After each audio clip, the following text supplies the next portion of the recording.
Good evening, and it's great to have you with us here on this Thursday night. And we begin with news just coming in tonight, what we have just heard from FBI Director Christopher Wray, with just days now until Joe Biden is sworn in as our next president.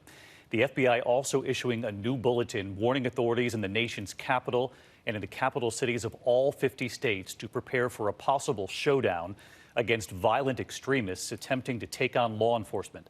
They warn of loss of life, of property damage, of disruption of government that could overwhelm law enforcement and emergency response.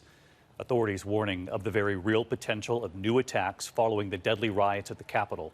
Tonight, the intelligence they're now picking up. And the new images tonight, up to 21,000 National Guard members are being deployed to Washington.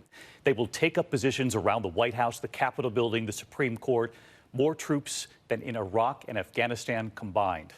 Authorities closing the Capitol complex and possibly closing the entire National Mall on Inauguration Day. And there's news tonight about the nationwide manhunt for rioters. Federal prosecutors charging the suspect seen beating an officer with a pole holding the American flag. A retired firefighter now under arrest tonight, accused of throwing a fire extinguisher at police. The rioters seen walking the halls of the Capitol carrying a Confederate flag, now arrested. And new questions tonight about why there were tours of the Capitol the day before the riots, when lawmakers say they understood that those tours had been halted last spring because of the pandemic. Many lawmakers calling those tours the day before the attack suspicious. Here's our Chief Justice correspondent Pierre Thomas tonight, leading us off.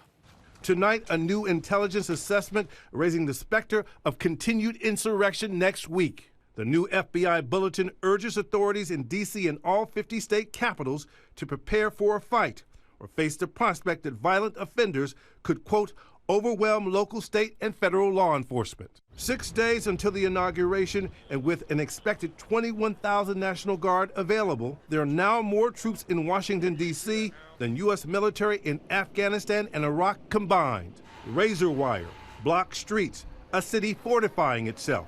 Officials shutting down the entire Capitol complex and floating the possibility of keeping everyone off the National Mall. The National Mall normally would be filled with hundreds of thousands of people who come to watch the inauguration.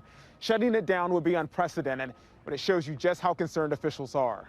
All this because the FBI believes that last week's assault emboldened right-wing radicals to return and pursue more violence. Anybody who plots or attempts violence in the coming week should count on a visit.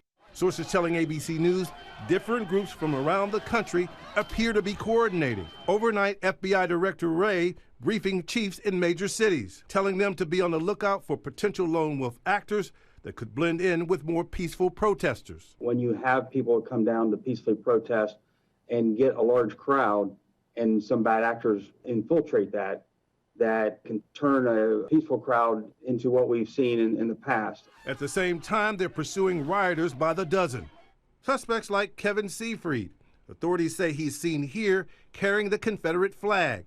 Arrested in Delaware this morning along with his son. Robert Sanford, allegedly the man seen here hitting several police in the head with a fire extinguisher. He's a retired firefighter from Pennsylvania, turned in by a longtime friend who recognized him in the FBI photos. Christine Priola, a former occupational therapist for Cleveland schools, allegedly seen here in the Senate chamber. And Jenny Cudd, in a since-deleted Facebook video posted after the riot.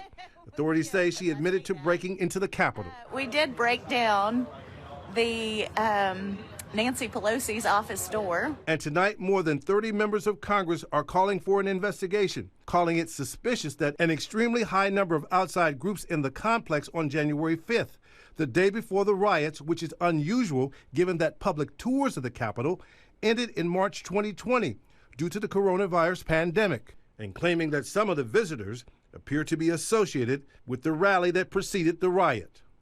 So let's get right back to Pierre Thomas back with us tonight. And Pierre, you reported last night here that President-elect Joe Biden and his team had been briefed on the threats. Now, less than a week from the inauguration, we know all this is fluid, obviously very concerning. Where do the plans stand tonight? David, they're really trying to hold the inauguration outside as is tradition. But, David, the threat situation is so intense right now. So intense, Biden doesn't plan to take his beloved Amtrak train to the inauguration. And the FBI has identified 200 suspects tied to that mob assault. Just an incredible number, and that number could rise, David. Pierre Thomas with us again tonight. Pierre, thank you.